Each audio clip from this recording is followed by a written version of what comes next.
Hey guys, long time no talk to. So, we need to catch up. I didn't actually have a dumpy diary entry for last month, though I did actually do my weigh in, but I wasn't feeling up to doing a video. So I just sort of posted about that on my Insta and on my Facebook. So if you didn't see that, or this is your first time seeing me, quick recap. I am Lisa, and I am on a wellness adventure to lose 150 pounds and do that through predominantly whole food eating while dealing with a tremendous host of really fun medical issues that make things a little complicated. All right, so quick recap.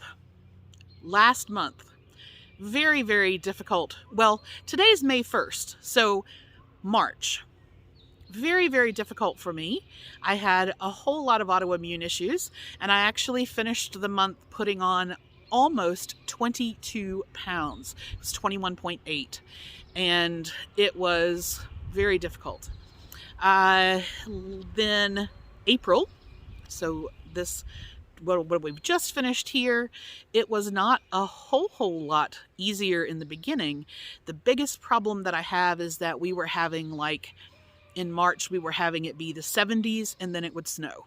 And then it would be the 70s and then it would snow. And then last month, we had days that were like 82 and then the next day it snowed. I mean, this weather is crazy here, and it has created a whole lot of sort of flare-ups of what was going on. I did manage to get rid of a small portion of the flare-up inflammation from last month. It is definitely not all gone.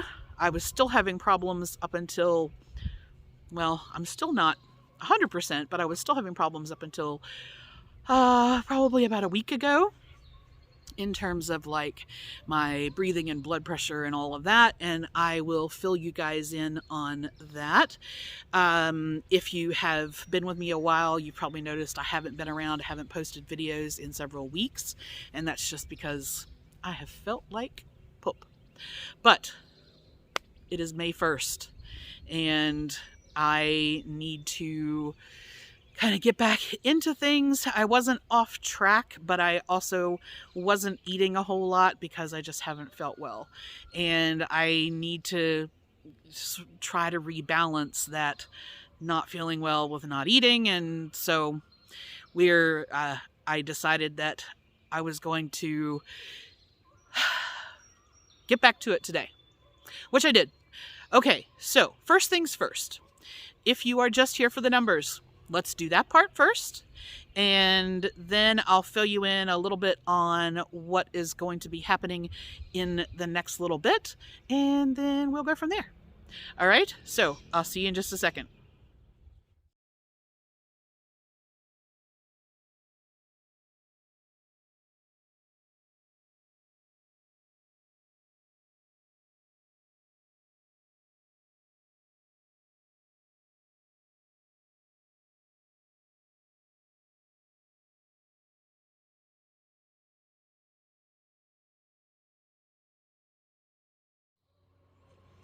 All right, so just over a third of what I put on, I took off. This is going to be a little while. My neighbors are out. I can hear the ATV. And the dogs are like, yeah, they're out there. Okay, so there's not a whole lot that I can do about things like that, other than just keep going. But tomorrow I have my, basically my yearly let's test everything doctor's appointment. I haven't seen her in person in about 6 months, and I've just kind of been doing the best that I could. I was having a lot of trouble with my blood pressure. You may have seen that, especially in March, I was having a lot of trouble. It was consistently staying in the 190s to like 210, sometimes 220 systolic. And I was having a lot of trouble with my breathing. And then last month, it got to the point that I thought I was going to have to go to the hospital because it just wasn't letting up. What I did was I actually found some old blood pressure medication that I had in the bottom of a drawer somewhere. And because I couldn't see her until what's now going to be tomorrow, I went ahead and started taking those, and I have seen a reduction. And now I'm sort of in the high 160s, mid to high 170s systolic, which is better. And my breathing is somewhat better. But this brings me to a conversation that I had with one of my family members. For those of you who don't know, I don't have a whole lot of medical history.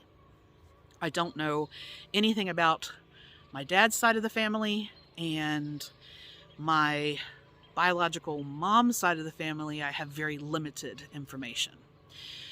What I did find out is that my bio mom had a pacemaker put in her 40s, and I do know that in the last several years I've lost 2 of her sisters to congestive heart failure. And we have other members that have heart issues. So my concern, which led to research, says that there's a possibility, a pretty strong possibility, that this is part of what's going on with me, is that I actually am having late stage 2, early stage 3 heart disease. That's one of the things I'm going to talk to the doctor about tomorrow, but that is a possibility.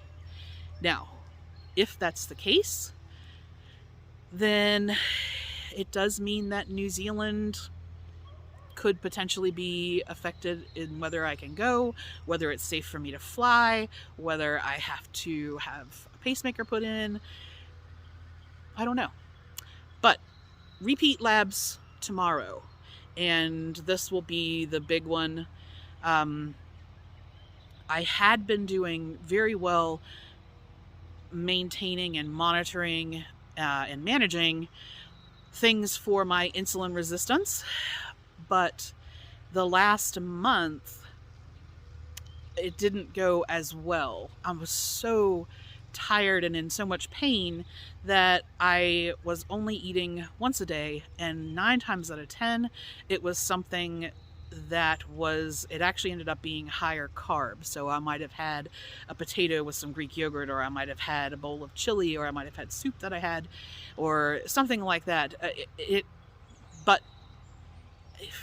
I definitely think that I'm going to see that insulin number not be as good as it could have been had I finished out last month the same as I was kind of doing before that. But it gives me a marker to start from, and we'll have to see what it is. So everything basically, full CBC, CMPs run. We'll see what the last lot. We know about the high blood pressure. We know about the breathing issues. We know about the neuropathy. We know about issues with cholesterol, insulin resistance. We'll see what happens. So I will update you when I get those results back. If I get all the testing done tomorrow, generally it takes like 3 days for me to get the results to show up in my the app for LabCorp. So I'm guessing that I will see those by Thursday, possibly Friday, depending on how busy they are. So I will let you know what's going on there. And the other thing that I'm going to ask her about, and I'll talk to you a little bit more about that once I know what she's going to say about it, but I had an ad come across for genetic genome testing. that you can basically, they will send you a kit and you do a swab, almost like a DNA swab, and you send it back, and 12 to 16 weeks later they process it, and they are checking for genetic markers for over 10,000 potential diseases, of which like 2,500 of them are rare. And in looking in the database, some of the things that we think might be going on and some of the things that I have already had a history of having are in there, so we can see, which is good. So things like the mast cell that isn't terribly common, they do test for the gene marker that I can't get tested for here. So we'll see what happens there. I'm going to talk to her and see if she thinks it's worth it, because I don't know my family's genetic medical history. It's expensive, but if she says that she feels like it would give us some information that we need, then I'm happy to do it. I just want to kind of get her opinion on genetic testing in general, especially when I don't have a whole lot of background. And that's really it. So, my eating is not really going to change unless she says there's something else that I need to do. But other than that, it's just keep going, and we'll see what the labs bring. I'm hoping that the big weather swings are finished now, and I should be better feeling this month than the last couple. And I did reshoot, or not reshoot, I started my what I eat in a day videos again today, so I've gotten that one done, and I'm hoping, we'll see how I feel, that I'm gonna start the new Kitchen Adventures series this week. So I have it planned, I have it set up, I have kind of everything ready to go. I just need to feel up to doing it, and we'll see what happens. All right, that's it. That's our little catch up for the month. You guys can let me know how you're doing, and I will talk to you in another video later today, and then I'll see you tomorrow. All right, good night, guys.